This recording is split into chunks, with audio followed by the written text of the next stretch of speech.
राजेंद्र शुक्ला जी इधर उधर घूम रहे हैं, कहीं शेर देख रहे हैं, कहीं शेरनियाँ देख रहे हैं। तो भारतीय जनता पार्टी की जो सरकार है वो भ्रष्टतम सरकार है सदी की। जब उनके घर की बहन बेटियां होती तो बंसल अस्पताल में इलाज करा रही होती। उनको खुद कोरोना हुआ तो रीवा से चुटकी में भाग गए।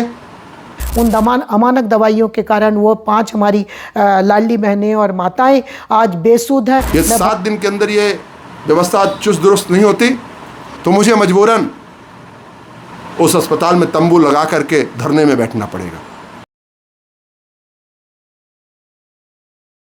मध्य प्रदेश के रीवा जिले से स्वास्थ्य विभाग की एक बड़ी लापरवाही सामने आई है। बता दें कि स्वास्थ्य मंत्री के गृह जनपद में इस प्रकार की घटना से लगातार सवाल भी उठ रहे हैं। दरअसल रीवा के गांधी मेमोरियल अस्पताल में ऑपरेशन से डिलीवरी के बाद 20 से 25 आयु वर्ग की 5 महिलाएं बेसुध हो गईं और जब उन्हें होश आया तो पता चला कि उनकी याददाश्त ही चली गई है। परिजनों ने आरोप लगाते हुए कहा कि या तो उन्हें एक्सपायर दवा दी गई है या फिर दवा का ओवरडोज दिया गया है। डॉक्टरों ने भी अपनी गलती मानते हुए कहा कि हमने कुछ दवाओं के इस्तेमाल पे रोक लगाई थी, लेकिन उसी के इस्तेमाल के साइड इफेक्ट के तौर पे ये घटना हुई है। घटना गुरुवार की बताई जा रही है, लेकिन मामला चर्चा में अब आया है।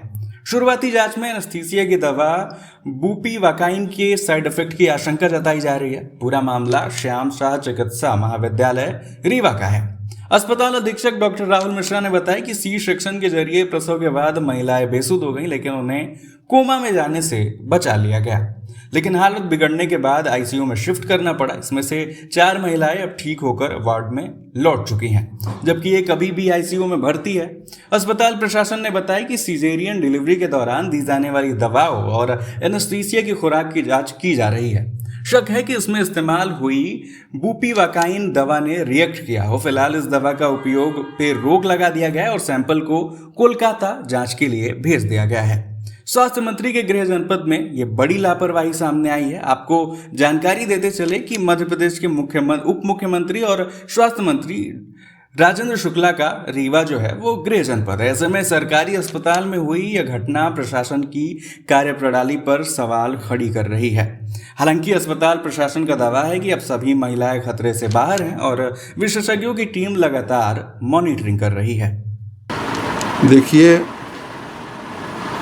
संजय गांधी हॉस्पिटल हमारे रीवा संभाग का सबसे बड़ा सरकारी अस्पताल है, जहाँ पे मध्यम वर्गीय परिवार और गरीब लोग जाके अपना इलाज एक विश्वास और भरोसे के साथ कराते हैं।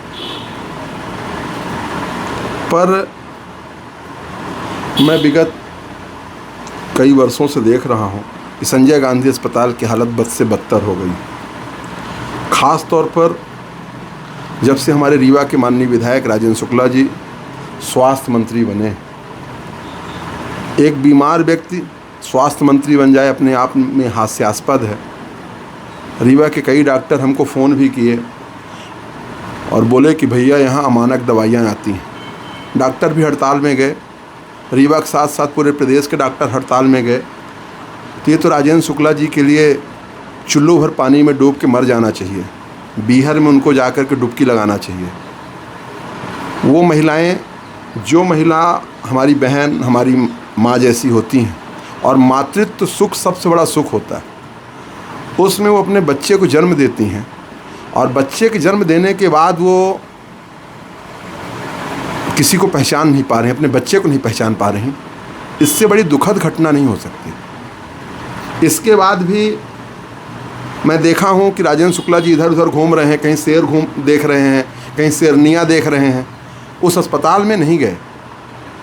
मैं तो जाना चाह रहा था, मैंने डीन से बात भी की तो बोले भैया राजनीति हो जाएगी। मैं राजनीति इस मुद्दे में नहीं करना चाह रहा, पर यह तो आप सोचोगे ना कि आखिर उन महिलाओं की याददाश्त गई कैसे, किसकी गलती से गई।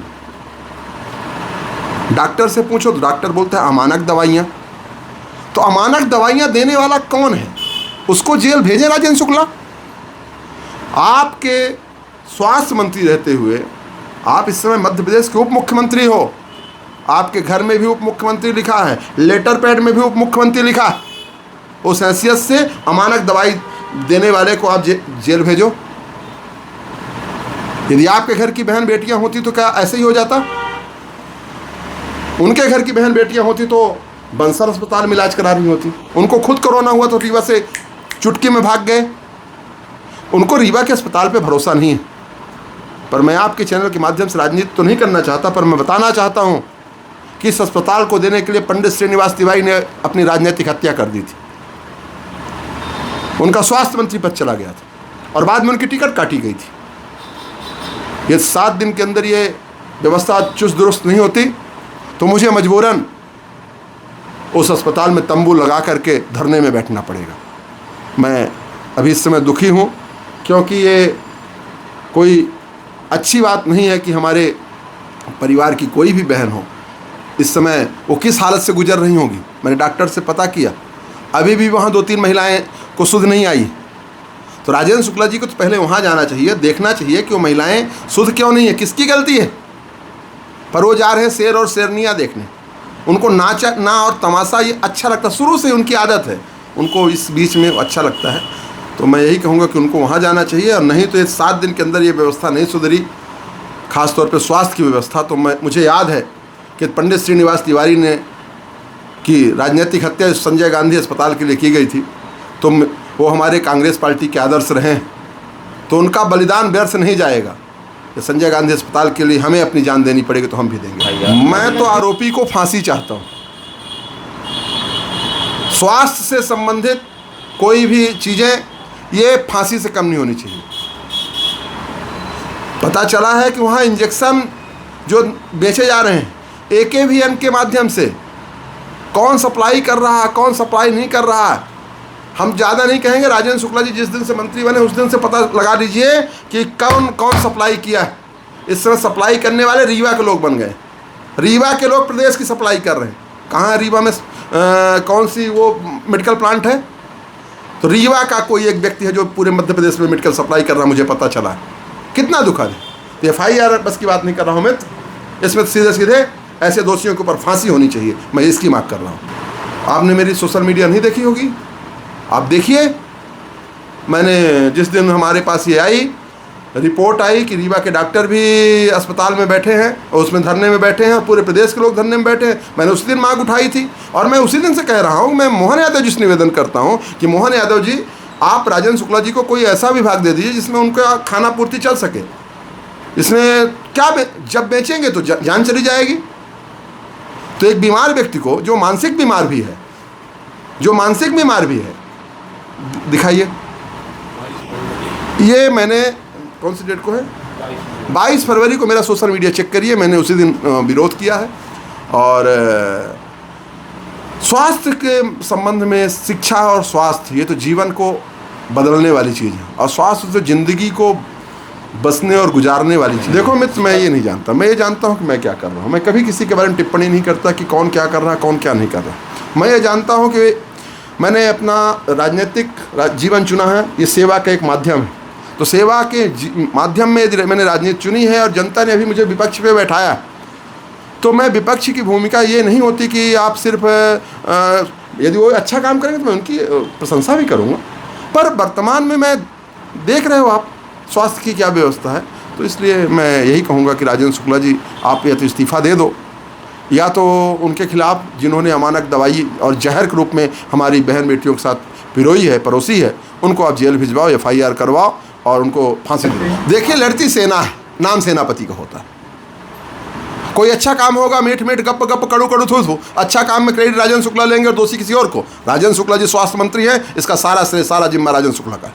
क्या कांग्रेस मुद्दे को विधानसभा में उठाएगी? निश्चित तौर पे मैं अपने माननीय नेता प्रतिपक्ष उमंग सिंघार जी से कल ही फ़ोन में बात किया है, और वो अभी आएंगे भी, मैं उनसे मिलूंगा और इस मुद्दे को विधानसभा में घेरेंगे। और मैं फिर से कहता हूँ कि जो चीज़ें सदन में नहीं होंगी सड़कों में होंगी, और सड़क में तो हम रहेंगे, सड़क में हम जनता को बताएंगे कि आपका स्वास्थ्य मंत्री कैसा है, कैसे आपको दवाई के नाम पे जहर खिला और पिला रहा है। पता चला है कि 5 गर्भवती महिलाओं का जब प्रसूति हुई, उनका बच्चा हुआ, उसके बाद जो इंजेक्शन लगाया उसके बाद वो लगभग अनकॉन्शियस है, अपने बच्चे को और अपने परिवार को भी नहीं पहचान पा रही हैं। डॉक्टर से जब मेरी बात हुई तो उनका ये कहना है कि यहाँ पर अमानक दवाइयों की सप्लाई हो रही है। अमानक दवाई मतलब एक तरीके से एक्सपायरी हो, या कई बार तो ये तक सुनने आया था कि उन दवाई के जो प्लास्टिक के रैपर होते हैं उसमें चूना मिला के देते हैं। और भारतीय जनता पार्टी की सरकार और उनसे जुड़े लोगों का ही ये काम है। आपको याद होगा कि कोरोना के टाइम में इनका विश्व हिंदू परिषद का कोई नेता था जबलपुर में, सरदार जी, उसने सप्लाई किया था और उसके कारण बहुत सारे लोग मारे गए थे। तो भारतीय जनता पार्टी की जो सरकार है वो भ्रष्टतम सरकार है सदी की, जबकि यहाँ के जो विधायक हैं खुद स्वास्थ्य मंत्री हैं। और ये संजय गांधी अस्पताल हमारे पिताजी ने, हमारे बड़े पिताजी पंडित शिव श्रीनिवास तिवारी ने अपने स्वास्थ्य मंत्री पद का त्याग करके इस अस्पताल को लेकर आए थे। ये संभागीय अस्पताल है और इसमें तमाम रीवा, सतना, सीधी, तमाम अगल बगल के कई 10-15 जिलों के मरीजों का इलाज होता है और इसके कारण गरीब जनता को बहुत सुविधा होती है। लेकिन जब से भाजपा की सरकार है, इसने लूटपाट का अड्डा बना लिया है। भाजपा के लोगों की सलाइन तो नर्सिंग तो दवाइयों तक की फैक्ट्रियां हैं, उन्हीं से वो अमानक दवाई सप्लाई करते हैं। उन अमानक दवाइयों के कारण वो 5 हमारी लाडली बहनें और माताएं आज बेसुध हैं। मैं भगवान से प्रार्थना करती हूँ कि उनकी याददाश्त आए, अपने परिवार और बच्चे को पहचाने। कितने दुख की बात है कि 5 परिवार को तबाह करने का काम इस निकम्मी और भ्रष्ट सरकार के नुमाइंदों ने किया है। जिस शहर का विधायक स्वास्थ्य मंत्री हो, ऐसे अस्पताल के डीन वगैरह को यहाँ से सीधे जेल भेजना चाहिए ताकि इनके दिमाग दुरुस्त हो। तुम्हारी कमीशन खोरी के कारण आज हमारी बहन बेटियां अस्पताल में मरना सन्न पड़ी हैं। भगवान से प्रार्थना कि उनका स्वास्थ्य लाभ हो और तुरंत ऐसे डीन को यहाँ से रवाना करना चाहिए।